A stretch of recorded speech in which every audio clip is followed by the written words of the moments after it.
చందమామ బేతాళ కథలు 1957 డిసెంబరు నాటి చందమామ బేతాళ కథ.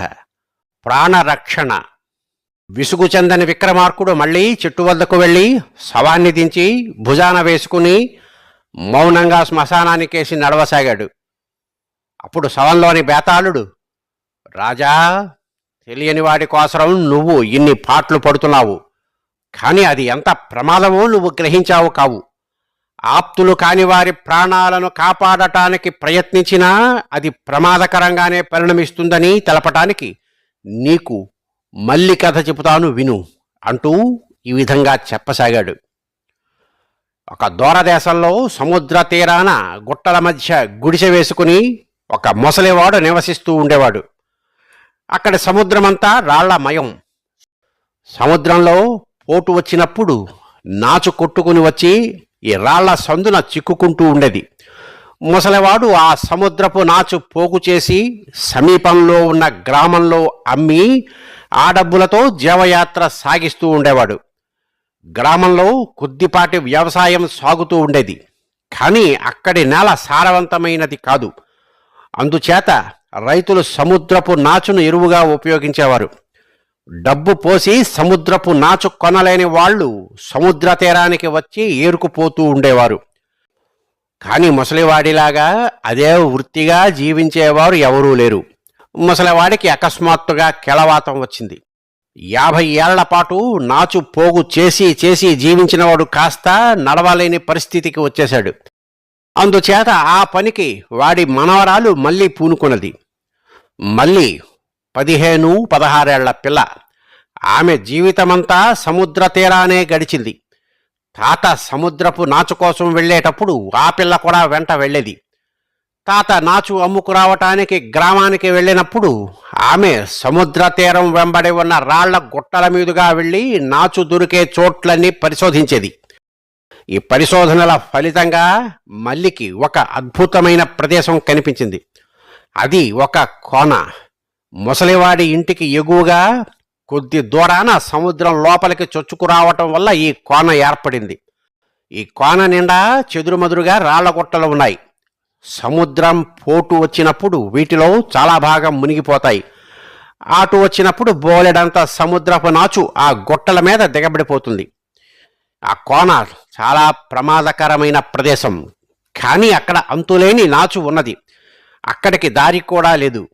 మళ్ళీ తన చేతులతో బరువైన రాళ్లు తెచ్చి అక్కడక్కడ వేసి తమ ఇంటి ముందు నుంచి కోనకు ఒక దారి ఏర్పాటు చేసుకున్నది. కోనలో ఏ రాళ్ల గుట్టల మీద నాచు చేరినది, వేటి మీద అడుగు పెడితే కాలు జారకుండా ఉండేది తెలుసుకున్నది. ఎంత శ్రమపడిన మీదట ఆమె ఆ ప్రదేశంలో సులువుగా బోలెడంత నాచు పోగు చేసి రోజు గ్రామానికి వెళ్ళి అమ్ముకుని రాసాగింది. మళ్ళీ చాలా కార్యదీక్ష గలది. ఆమెకు నాచు పోగు చెయ్యటం మీద తప్ప మరి దేని మీద దృష్టి లేదు. గ్రామంలో ఆమెకు స్నేహితులంటూ ఎవరూ లేరు. తన ఈడు పిల్లలలాగా మంచి దుస్తులు వేసుకుందామని కానీ నగలు పెట్టుకుందామని కానీ ఆమెకు ఆసక్తి లేదు. నాచు అమ్మటం విషయంలో కూడా చాలా నిష్కర్షగా ఉండేది. ఎవరన్నా తనను మోసం చేయడానికి చూస్తే కాట్ల కుక్కలాగా వాళ్ల మీద పడేది. ఒకరోజు ఆమె కోనలో నాచు పోగు చేస్తూ ఉండగా ఒక యువకుడు అటుగా వచ్చాడు. ఆ యువకుడి పేరు భరతుడు. అతను ఆ గ్రామంలో ఉండే ఒక పెద్ద రైతు కుమారుడు. అతను నాచు పోగు చేసుకోవడానికి వచ్చాడని గ్రహించి మళ్ళీ అతన్ని సమీపించి కోపంగా, నీకెక్కడ ఏం పని అని అడిగింది. నీకేం పనో నాకు అదే పని. ఇక్కడ ఎంత నాచు ఉన్నదని నాకు తెలీదు అన్నాడు భరతుడు చుట్టూ కలయజూస్తూ. ఆ నాచు ముట్టుకుని చూడు ఏం చేస్తానో అన్నది మళ్ళీ బెదిరింపుగా. ఏం చేస్తావు? నీపాటి బలం నాకు లేదనుకున్నావా ఏమిటి అన్నాడు భరతుడు నవ్వుతూ. ఈ కోన నాది, ఇక్కడకు వచ్చే దారి నేనే చేశాను అన్నది మళ్ళీ. ఈ సముద్రమంతా నీదేనంటావా ఏమిటి? ఈ సముద్రం అందరిదీని అన్నాడు భరతుడు. గాలి అందరిదీని, అందుకని మీ ఇంటి కప్పెక్కి గాలి పీలిస్తే నువ్వు ఊరుకుంటావా అన్నది మళ్ళీ. కావలిస్తే గ్రామాధికారి దగ్గర ఫిర్యాదు చేసుకో, నేను మాత్రం ఇక్కడి నాచు తీసుకు తీరుతాను అన్నాడు భరతుడు. మళ్ళీ వెంటనే గ్రామాధికారి దగ్గరకు వెళ్ళి ఫిర్యాదు చేసింది. భరతుడన్న మాట అబద్ధం కాదు. ఆ కోనలో ఉన్న నాచంతా నీదేనంటే లాభం లేదు. అది ఏరుకునేటందుకు అందరికీ హక్కున్నది అని గ్రామాధికారి సౌమ్యంగా ఆమెతో చెప్పాడు. ఆ కోనకు వేరే దారి లేదు. మా ఇంటి ముందరగా ఉన్న దారే ఆ దారి. మా స్థలంలో నుంచి నడవటానికి కూడా అందరికీ హక్కు ఉంటుందా అని మళ్ళీ అడిగింది. భరతుడి తండ్రి తన వద్ద చౌకగా నాచు కొనటానికి ప్రయత్నించాడని, తను అమ్మకపోయేసరికి తన కొడుకును పంపకం చేశాడని ఆమె అన్నది. అంతా విని గ్రామాధికారి, మళ్ళీ ఈ భాగ్యానికి పెద్దవాళ్లతో ఎందుకు తగువు పెట్టుకుంటావు? సముద్రపు నాచు ఒకరి సొత్తు కాదు, దాన్ని ఎవరైనా తీసుకోవచ్చు. అదీ కాక ఆ కోనలో చాలా నాచు ఉన్నదిట. నువ్వు తీసుకోగలిగినంత నువ్వు తీసుకో, అతనికి సాధ్యమైనంత అతన్ని తీసుకొని అని సలహా ఇచ్చాడు. మళ్ళీ ఈ తీర్పు విని మండిపోయింది. ఒకరి తీర్పుతో నాకేం పని? ఆ కోనలోకి అడుగు పెట్టిన వాళ్ళ కాళ్ళు విరిగిపోతాయి, అప్పుడు కానీ ఈ మనుషులకు బుద్ధి రాదు అని ఆమె గ్రామంలో కనిపించిన వాళ్ళకందరికీ చెప్పి ఇంటికి తిరిగి వచ్చేసింది. తర్వాత భరతుడు ఆమెతో సంధి చేసుకోవటానికి వచ్చాడు.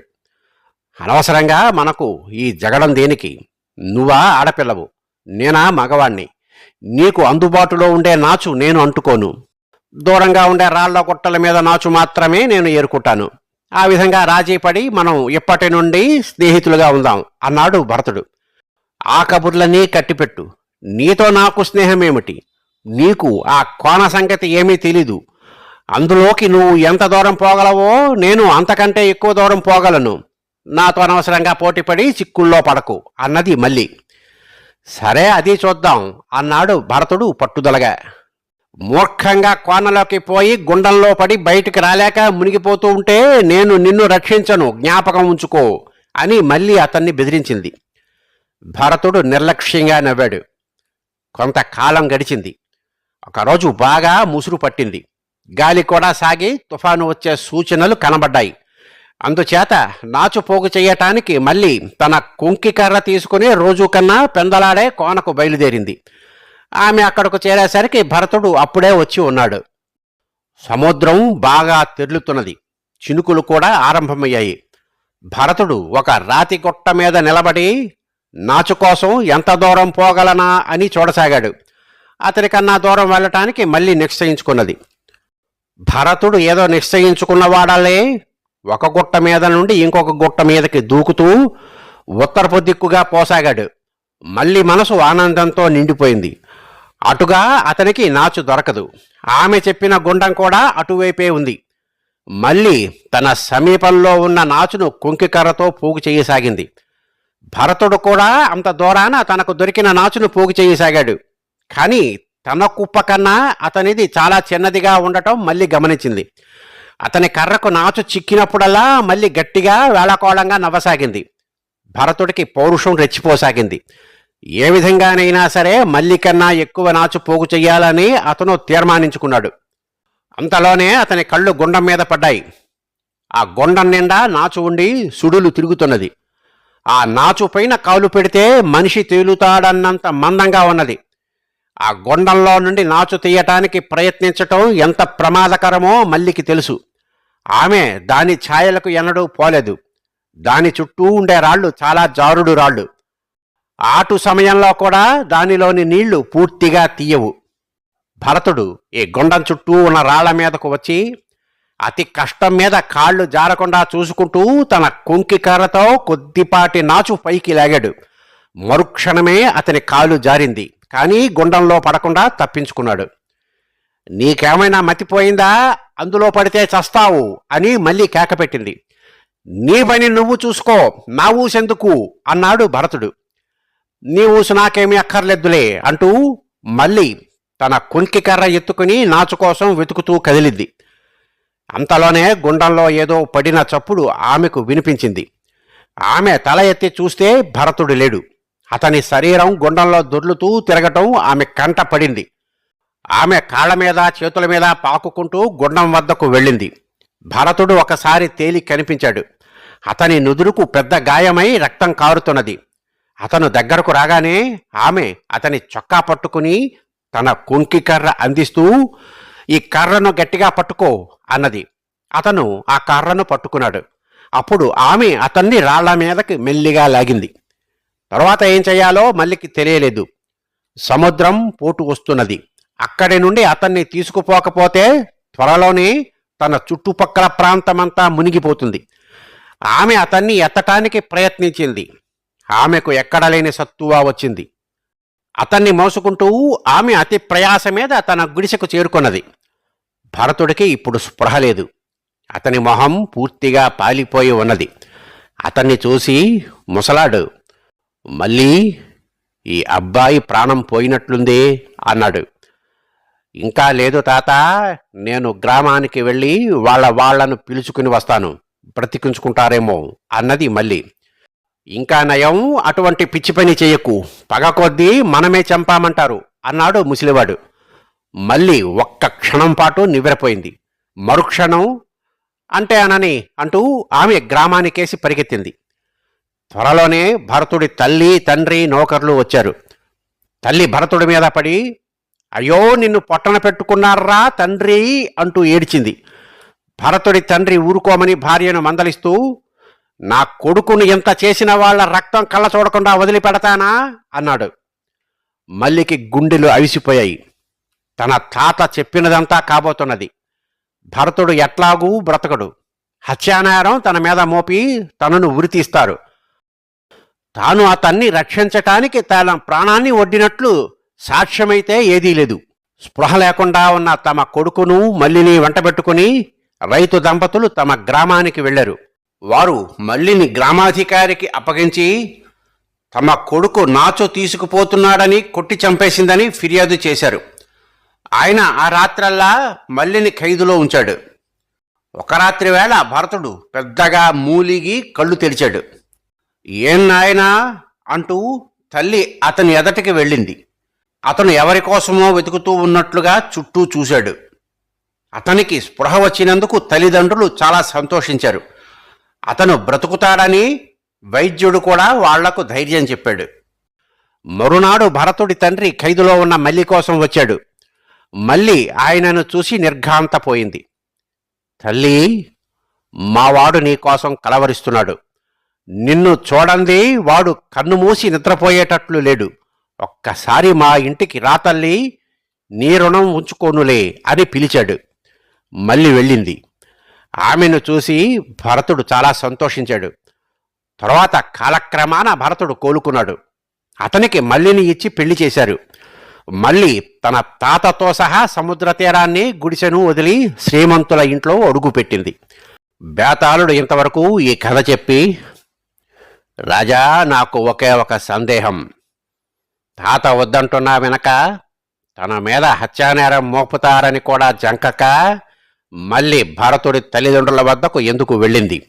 భరతుడి మీద ప్రేమ చేతనా, తనతో పంతానికి వెళ్ళి భరతుడు అపాయం వాత పడ్డాడన్న పశ్చాత్తాపం చేతనా? ఈ సందేహానికి సమాధానం తెలిసి కూడా చెప్పలేకపోయావో నీ తల పగిలిపోతుంది అన్నాడు. మల్లికి భరతుడి మీద అంతలో ప్రేమ కలగవలసిన కారణమేమీ లేదు. ఆమెకు సరి అయిన సమయంలో అతని ప్రాణాన్ని కాపాడాలనే పుణ్యభావం కలిగింది. పుణ్యకార్యాలకు పూనుకున్న వారు తమ ప్రయత్నం సఫలం కావటానికి ఎంత త్యాగమైనా చేస్తారు. అందుచేతనే మళ్ళీ తెగించి ఆ గుండం వద్దకు వెళ్ళింది. అతన్ని ఆమె గుండం నుండి రక్షించిందే కానీ అపాయ స్థితి నుండి రక్షించటం ఆమె వల్ల కాలేదు. ఆ పని భరతుడి తల్లిదండ్రులు మాత్రమే చెయ్యగలరు. అందుచేత వాళ్లను పిలవటానికి ఆమె గ్రామానికి బయలుదేరింది. అది వరకు ఒకసారి తన ప్రాణాన్ని పోగొట్టుకున్నంత పనిచేసి భరతుణ్ణి గుండం నుండి రక్షించిన మల్లికి అతని తల్లిదండ్రులు తనను హంతకురాలంటారేమోనన్న భయం లేకపోవటంలో ఆశ్చర్యం ఏమీ లేదు అన్నాడు విక్రమార్కుడు. ఈ విధంగా రాజుకు మౌనభంగం కలగగానే బేతాళుడు శవంతో సహా మాయమై తిరిగి చెట్టెక్కాడు. కల్పితం. స్వస్తి.